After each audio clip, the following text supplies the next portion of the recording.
Prime time में आप सभी का स्वागत है। मैं हूं आपके साथ नीरू शर्मा। प्राइम टाइम में आगे बढ़ने से पहले आइए नजर डालते हैं इस वक्त की प्रमुख सुर्खियों पर। उपराज्यपाल मनोज सिन्हा ने जम्मू विश्वविद्यालय में जम्मू कश्मीर महिला विज्ञान कांग्रेस 2024 को किया संबोधित।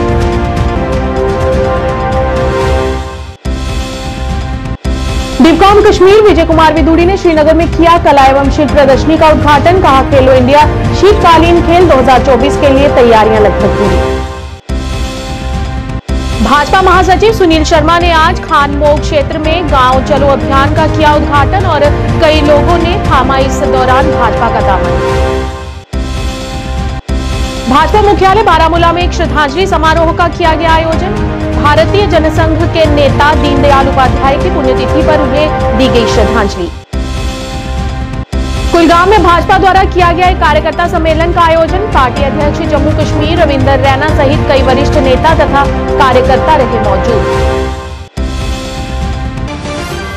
क्या आप परेशान हैं? आज ही संपर्क करें। 100% गारंटी के साथ पाए हर परेशानी का समाधान। प्रेम विवाह के लिए माता पिता को मनाना, प्रेमी प्रेमिका में झगड़ा, सौतन दुश्मन से छुटकारा, तलाक केस, नौकरी कारोबार में रुकावट, विदेश यात्रा या कर्ज मुक्ति, लॉटरी नंबर पाओ 649 हो या लोटो मैक्स, प्यार में धोखा खा चुके प्रेमी प्रेमिका, एक बार जरूर संपर्क करें। मैं आपका प्यार टूटने नहीं दूंगा। 98 769 98 583।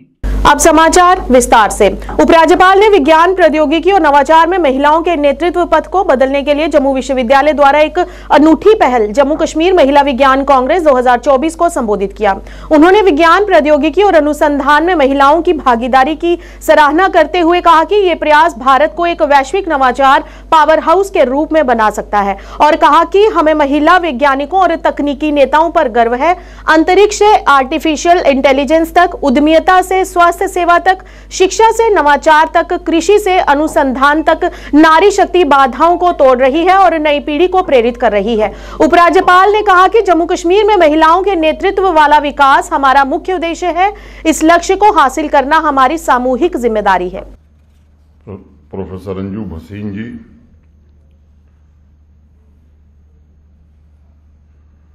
डॉक्टर ज्योति वाकलू जी, SMVDU के वाइस चांसलर प्रोफेसर प्रगति कुमार जी,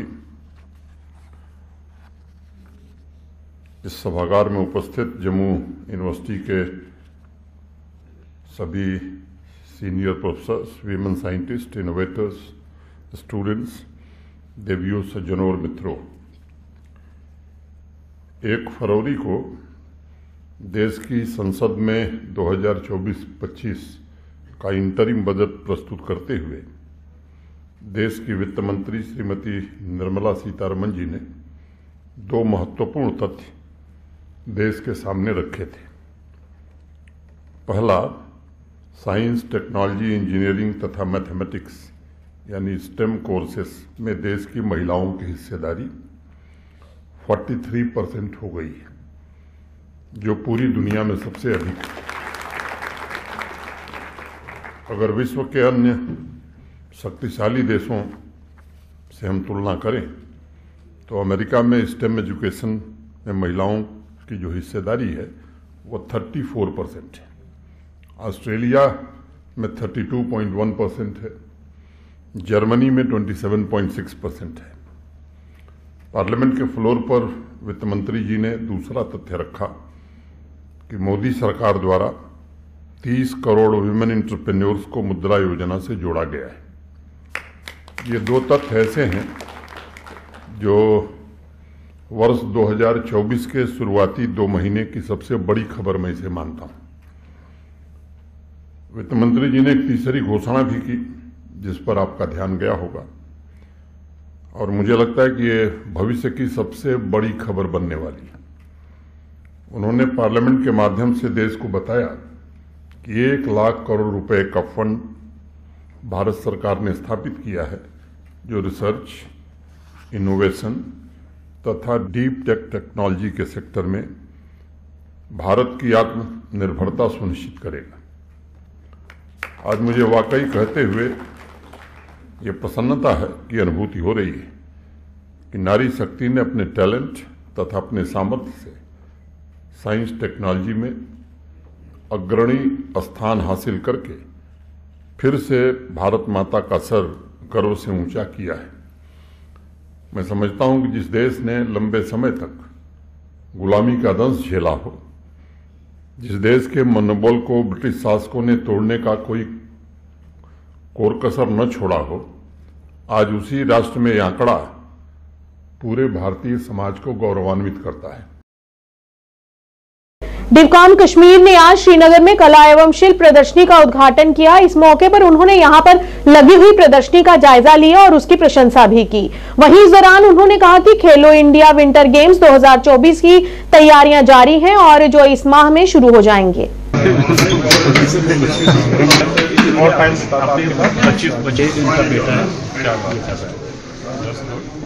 सर इसलिए हमने ये किया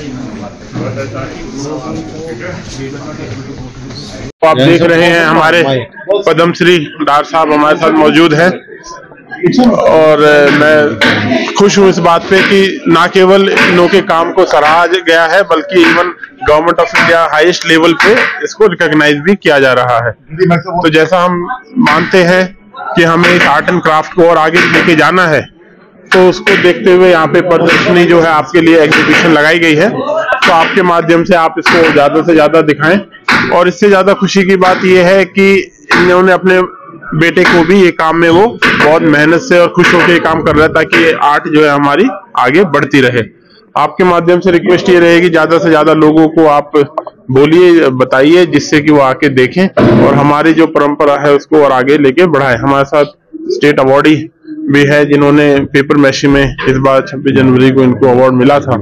तो ये तो शुरुआत है। जैसे हम कह रहे हैं कि बहुत अभी तक हमें और आगे और मुकाम हासिल करने हैं। जब G20 में पिछली बार यहाँ लोग होके गए थे तो उन्होंने भी जब आर्टिफैक्ट्स हमारे देखे थे तो उन्होंने भी कहा कि इससे बढ़िया हमें कहीं नहीं मिला। इवन चाहे वो G20 के डिफरेंट जो देशों से लोग आए थे। तो मैं धन्यवाद देना चाहूंगा अपने डायरेक्टर हैंडीक्राफ्ट का। श्रीनगर में भाजपा महासचिव सुनील शर्मा ने खानमोह क्षेत्र में गांव चलो अभियान का उद्घाटन किया। इस अभियान में सैकड़ों लोगों ने भाग लिया। इस दौरान इंजीनियर एजाज बलहमी आज भाजपा में शामिल हुए और इस दौरान कई नए चेहरों ने भी भाजपा का दामन थामा, जिनका पार्टी में स्वागत किया गया। इस मौके पर पत्रकारों से बात करते हुए सुनील शर्मा ने कहा कि जम्मू कश्मीर के लोगों को भाजपा और देश का नेतृत्व कर रहे प्रधानमंत्री नरेंद्र मोदी पर बेहद उम्मीदें हैं और भरोसा है, क्योंकि भाजपा अकेले ही कश्मीर को संकट से बाहर निकाल सकती है। बेसिकली भारतीय जनता पार्टी 24 घंटे 7 दिन काम करने वाली पार्टी है। इंजीनियर एजाज साहब जो यहाँ के इलेक्टेड रिप्रेजेंटेटिव भी हैं और भारतीय जनता पार्टी के बहुत ही सीनियर कदावर नेता भी हैं, इन्होंने इस प्रोग्राम को यहाँ पे ऑर्गेनाइज किया था, क्योंकि ये इनकी कॉन्स्टिट्यूंसी भी है खनमोह। और भारतीय जनता पार्टी का एक इस वक्त गांव चलो अभियान भी चल रहा है। इन सारे प्रोग्राम्स को देखते हुए आज खनमोह में जलसा हुआ, जिसमें लोगों में एक नई उमंग, नई आशा, नई उम्मीद देखने को मिली। भारतीय जनता पार्टी और नरेंद्र मोदी जी के प्रति आशा है यहाँ के लोगों को, विश्वास को लेके, शांति को लेके, विकास को लेके। और मुझे पूरी उम्मीद है कि जिस प्रकार से यहाँ पे नौजवानों में, माताओं में, बहनों में, बुजुर्गों में एक जोश देखा मैंने, आने वाले वक्त में भारतीय जनता पार्टी यहाँ कामयाब होगी। और बहुत तादाद में यहाँ पे लोगों ने आज ज्वाइन भी किया भारतीय जनता पार्टी की पॉलिसीज को देखते हुए। और फ्यूचर में जो अभी इलेक्शन हो रहा है अप्रैल मई में पूरे देश में, इसको देखते हुए आज लोगों ने भारतीय जनता पार्टी का दामन भी थामा। भाजपा मुख्यालय बारामूला में एक श्रद्धांजलि समारोह का आयोजन किया गया, जिसमें आज दीनदयाल उपाध्याय की पुण्यतिथि पर उन्हें श्रद्धांजलि अर्पित की गई। वे एक भारतीय राजनीतिज्ञ, एकात्म मानवतावाद विचारधारा के समर्थक और भारतीय जनता पार्टी के अग्रदूत राजनीतिक दल भारतीय जनसंघ के नेता थे। इस कार्यक्रम में विधानसभा क्षेत्र अध्यक्ष बारामूला अब्दुल अहमद डार, महासचिव मंजूर अहमद डार और प्रवक्ता और मीडिया प्रभारी आबिद भट्ट भी मौजूद रहे।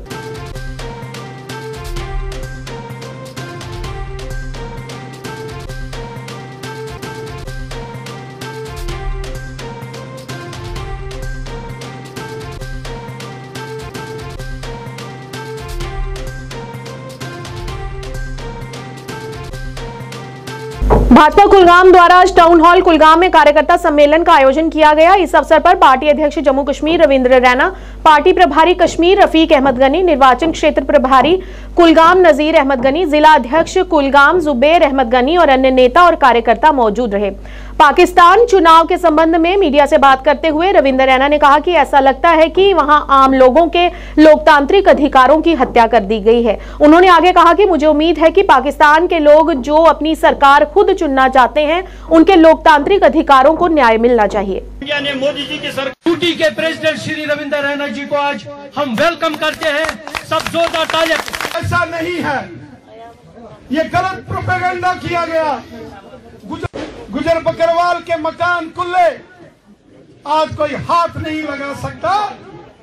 जो यहाँ रहते हैं उनको है, वो बोलती है आगे से ये मीना मोदी साहब बना देता।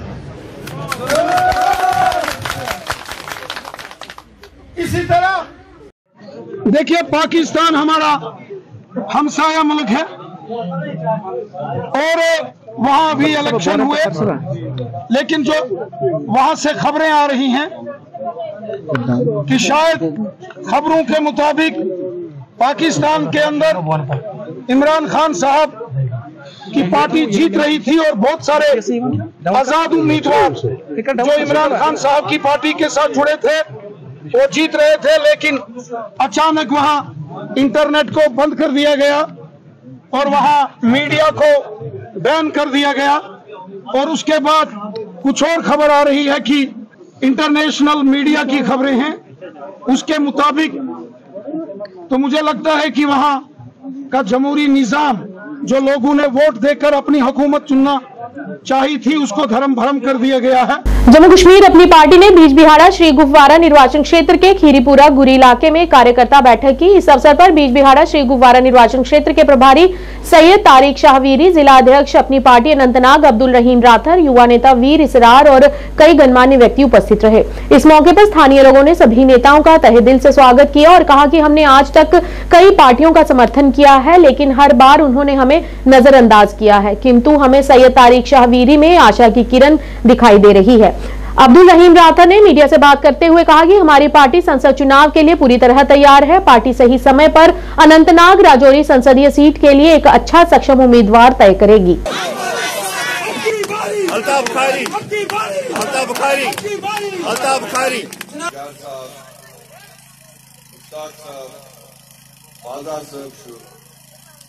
तारिक साहब को लोगों ने दावत दी थी,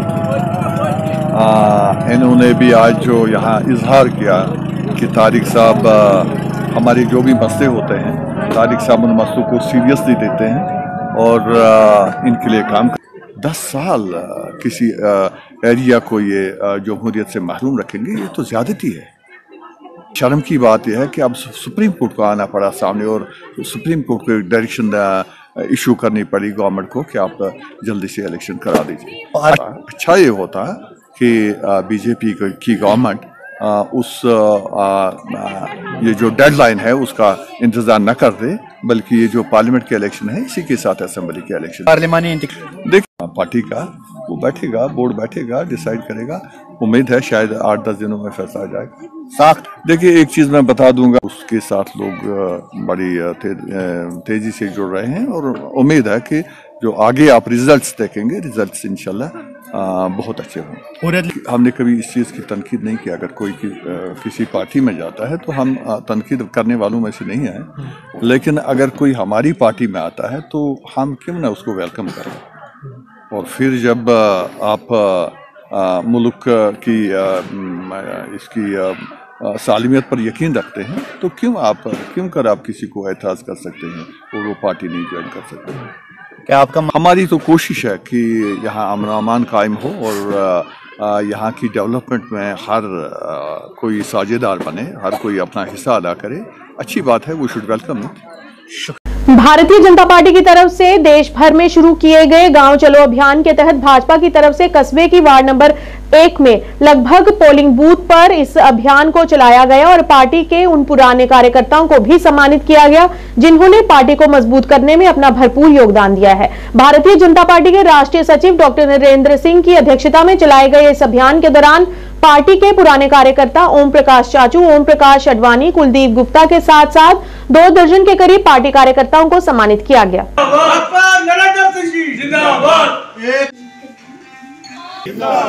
भारतीय जनता पार्टी, भारतीय जनता पार्टी, एक बार फिर मोदी सरकार, एक बार फिर मोदी सरकार, डॉक्टर नरेंद्र सिंह जी जिंदाबाद। डॉक्टर नरेंद्र नेशनल सेक्रेटरी हमारे घर आए हैं, साथ में ओम प्रकाश चाचू जी, अडवाणी जी, ओम प्रकाश अडवाणी जी और सारे आरएसपुरा के पुराने कार्यकर्ता बीजेपी के आए हैं मेरे पास और हमें इन्होंने सम्मानित किया है क्योंकि हम भी पुराने बीजेपी के वर्कर हैं और इसलिए हमें सम्मानित किया है और बीजेपी के मोदी सरकार के लिए 400 पार की दुआएं की हैं, तो इसलिए मैं इनका सभी का धन्यवाद करता हूँ। जय हिंद, जय भारत। पार्टी का एक कार्यक्रम था गांव चलो अभियान, जिसमें जम्मू कश्मीर में और पूरे देश में कार्यकर्ता गांव-गांव जाके घर घर जाके लोगों को मिल रहे थे, मोदी जी की सरकार की जो स्कीम्स हैं, उनकी जो अचीवमेंट्स हैं उसके बारे में बता रहे थे। इसी तरह आरएसपुरा शहर में हमने वार्ड नंबर 1 में जो वहाँ हमारे सीनियर कार्यकर्ता रहते थे जिन्होंने जनसंघ के टाइम काम किया, जिनके परिवारों ने जनसंघ के टाइम काम किया, जनता पार्टी के टाइम काम किया, इमरजेंसी के टाइम अंदर रहे, फिर भाजपा के लिए वो प्रेरणा बने रहे और अभी तक काम कर रहे हैं परिवार पूरे। उन्हीं के कारण, उन्हीं के आशीर्वाद से पार्टी ने आज, सब लोगों के आशीर्वाद से कि पार्टी ने आज 303 सीटें ली और मोदी जी को पूरा बहुमत मिला। जब उनको बहुमत मिला उन्होंने 370 को भी ख़त्म किया, उन्होंने ट्रिपल तलाक भी देश में ख़त्म किया, कई स्कीम्स दी जिसमें कि गरीब लोगों को फ़ायदा हुआ। आज दुनिया में इस देश का नाम सबसे ऊंचा है और सबसे बड़ी बात है कि भगवान राम का मंदिर, जिसके लिए 500 साल का संघर्ष चला दिया में, ये भव्य मंदिर वहाँ पे बना। तो सबका यही आशीर्वाद है कि भाई फिर एक बार मोदी सरकार। आज कटरा के एक गांव आखली बुटान में एक हादसा पेश आया जिसमें एक बस के साथ युवक टकरा गया और उसकी मौके पर ही मौत हो गई। मृतक की पहचान राजकुमार पुत्र फीनूचंद के रूप में की गई है जो उसी गांव का रहने वाला बताया जा रहा है। सूचना मिलते ही पुलिस की टीम मौके पर पहुंच गई और मृतक को पोस्टमार्टम के लिए अस्पताल ले जाया गया और पोस्टमार्टम के बाद शव को उसके घर वालों को सौंप दिया गया और पुलिस ने मामला दर्ज कर आगे की कार्रवाई शुरू कर दी है। प्लीज ही उधर तक रिचले बेरा कोई जाग ना काम ने आ चल दिया होती है।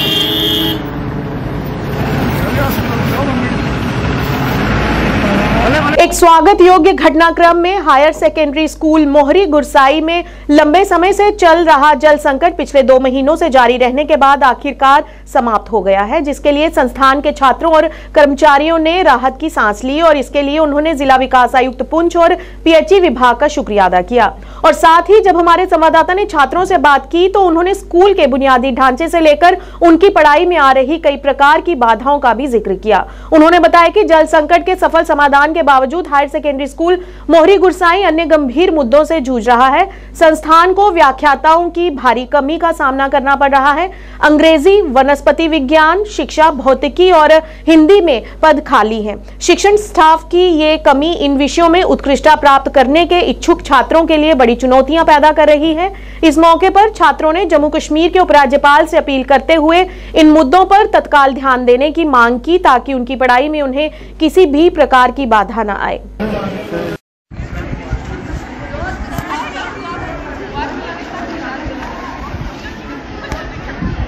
नाम रिफत कुरैशी है, मैं 11th क्लास की स्टूडेंट हूँ और हमारे यहाँ लेक्चर्स की बहुत कमी है, जैसे फिजिक्स के, बॉटनी के लेक्चर्स नहीं हैं और मेरी एलजी सबसे यही रिक्वेस्ट रहेगी कि वो मतलब हमें जल्द से जल्द लेक्चर्स प्रोवाइड करें ताकि हमारी पढ़ाई में जितना भी लॉस हो रहा है तो वो होने से बचे। आगे हमारा फ्यूचर बर्बाद हो रहा है। जो हमारी इंग्लिश की जो मेन लैंग्वेज है उसका हमारे पास कोई लेक्चर नहीं है, तो हमें उसका भी लेक्चर दिए जाएँ।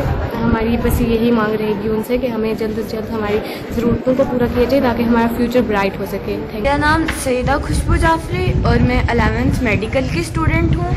आज हम आपके इस चैनल पे इसलिए आए हैं या हमारी कुछ अपील्स हैं। एक तो हमारी जो जिस रूम में हम बैठते हैं वो इनकम्प्लीट है, उसमें ना खिड़कियां हैं ना दरवाजे हैं और इधर ठंड बहुत है, इधर का क्लाइमेट बहुत सीवियर है, तो हमें स्टाफ की भी कमी है। तो पानी का मसला तो हल हो गया है, जो पिछली बार हमने एक बार दिया था इंटरव्यू, तो हमारी यही मांग रहेगी हमारे स्कूल पे ध्यान दिया जाए। हम पीछे हैं, पिछड़ जाते हैं तो हमें कोई इतना ध्यान नहीं देता। तो हमारी यही अपील है कि हमारी बिल्डिंग्स कंप्लीट हो और हमें स्टाफ दिया जाए। बहुत बहुत शुक्रिया अदा करूँगा पहले आप साहब कि आपने हमारी आवाज़ उठाने के लिए एक बार जहमत की है हमारे पास। इसमें वाकई बच्चे सच कह रहे हैं कि हमारे पास 5 लेक्चर जो है नहीं है। मेन सब्जेक्ट है जो इंग्लिश का, उसमें लेक्चर नहीं है, उसके बाद बॉटनी में नहीं है, फिज़िक्स का लेक्चर नहीं है, एजुकेशन का नहीं है और हिंदी का सब्जेक्ट हिंदी खाली पड़ा हुआ काफ़ी से। रिक्वायरमेंट तो बहुत ज़्यादा है और भी हमारे पास काफ़ी सारी डेफिशिएंसीज़ हैं यहाँ पर। एक मसला हाल ही में आया था हमारे पास पानी का, वो तो थोड़ा सा सॉर्ट आउट हुआ है लेकिन अभी वो मुकम्मल तरीके से नहीं है। उसमें डीसी साहब की काफ़ी इंटरवेंशन रही है, जिसकी वजह से पानी का मसला थोड़ा सा हल हो गया हमारा। अब यही है कि मैं गुजारिश ही कर सकता हूँ आपके माध्यम से कि अगर लेक्चर की हमारी कमी पूरी हो जाए तो ये सीजन तो हमारा गया। शिव मंदिर बड़ी ब्राह्मणा में मंदिर कमेटी की ओर से पत्रकार वार्ता का आयोजन किया गया, जिसमें कमेटी के सदस्यों ने जानकारी देते हुए बताया कि आने वाली 1 मार्च से लेकर 7 मार्च तक भागवत सप्ताह कथा का आयोजन किया जाएगा, जिसमें आचार्य महंत श्री सूरज शास्त्री जी श्री धाम वृंदावन वाले अपनी कथा से भक्तों को निहाल करेंगे और इसमें सभी भक्तों से अपील की गई कि वे इस भागवत कथा में आकर पुण्य के भागी बने। श्री राम जय श्री राम, जय श्री राम, जय श्री राम, जय श्री राम। जैसा कि 22 जनवरी 2024 को बहुत इंतज़ार के बाद रामलला का मंदिर अयोध्या में बनकर तैयार हुआ, उसकी प्राण प्रतिष्ठा हुई और जिसका स्वागत सारे हिंदुस्तान में नहीं बल्कि सारी दुनिया कर रही है। सब ये कह रहे हैं कि ये एक बहुत अभूतपूर्व काम हुआ है, जिसकी कभी कोई ज़माने में सोच भी नहीं सकता था। ये एक सनातन की जीत नहीं है, ये एक सनातन का धर्म था कि हमने वो अयोध्या का मंदिर बनाना था। 500 साल पहले मुग़लों ने अयोध्या के मंदिर को तोड़ा था और 500 सालों की जद्दोजहद के बाद सनातन की लगातार मेहनत के साथ ये अयोध्या का मंदिर तैयार हुआ और अब उसकी प्राण प्रतिष्ठा हुई। उसको देखते हुए हमने बड़ी ब्राह्मणा के सनातन धर्म के जो मंदिर के अनुयायी हैं, ये सोचा कि हम भी इस मंदिर में कुछ ना कुछ ऐसा काम करें जिससे लोगों में अपने धर्म के बारे जागृति हो, लोगों को पता चले कि सनातन धर्म में क्या क्या खूबियां हैं, एक दूसरे से मेल मिलाप बढ़े, एक दूसरे की कोई मदद कर सके। उसी के लिए ये एक हमने आयोजन बनाया है। इसका आयोजन 1 मार्च से लेकर 7 मार्च तक किया जाएगा।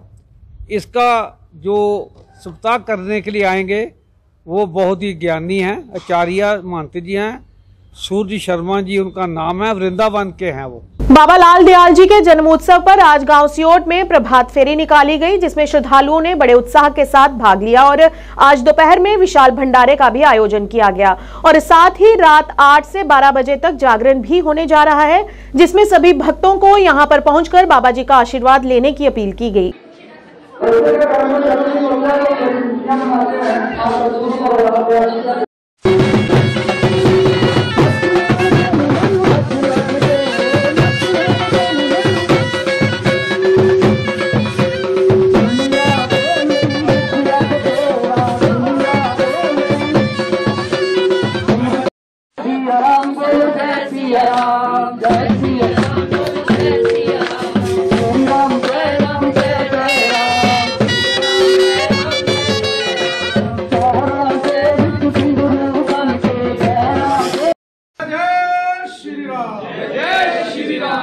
सदगुरु बाबा लाल दयाल जी महाराज की जय। बोलिए स्वामी जी महाराज की जय। बोले सदगुरु महाराज की जय। जी महाराज की जय। गुरु बाबा भीम शाह जी महाराज की जय, अपने गुरु महाराज की जय। आज सतगुरु बाबा लाल दयाल जी महाराज की 669वां जयंती जो है वो पूरे भारत में बड़ी धूमधाम के साथ मनाई जा रही है और सबसे ज़्यादा धूमधाम से जो है वो ध्यानपुर में मनाई जा रही है।